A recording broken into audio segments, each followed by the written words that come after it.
अगस्त 1947, वो दिन जब भारत आजाद हुआ, लेकिन पूरी तरह से नहीं। तब भी कई हिस्से, कई रियासतें, कई टापू भारत का हिस्सा नहीं थे।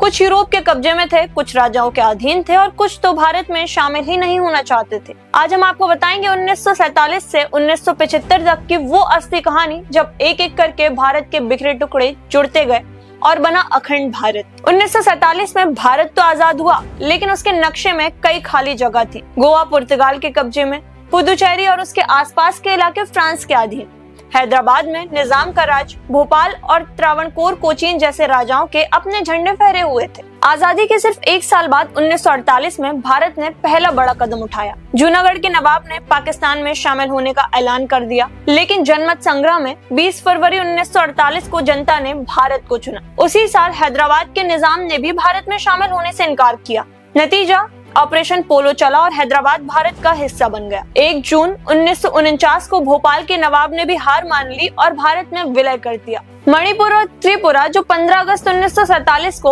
अलग प्रिंसली स्टेट थे, अक्टूबर 1949 में भारत में जुड़ गए। यानी 1947 में जो नक्शा अधूरा रह गया था, वो धीरे धीरे भरने लगा। लेकिन तब भी पुदुचेरी, करेकल, माहे और यानम फ्रांस के कब्जे में थे। 1954 में समझौते के बाद ये भारत को सौंप दिए गए, लेकिन संविधान में इन्हें 1962 में जगह मिली और गोवा, जहां पुर्तगाली झंडा लहरा रहा था, वो 1961 में भारत में आया, जब भारतीय सेना ने ऑपरेशन विजय चलाकर गोवा, दमन और दीव को आजाद कराया। 28 साल के इस यात्रा का आखिरी पड़ाव था सिक्किम। हिमालय के बीच बसा ये छोटा सा देश 1975 तक भारत का संरक्षित राज्य था।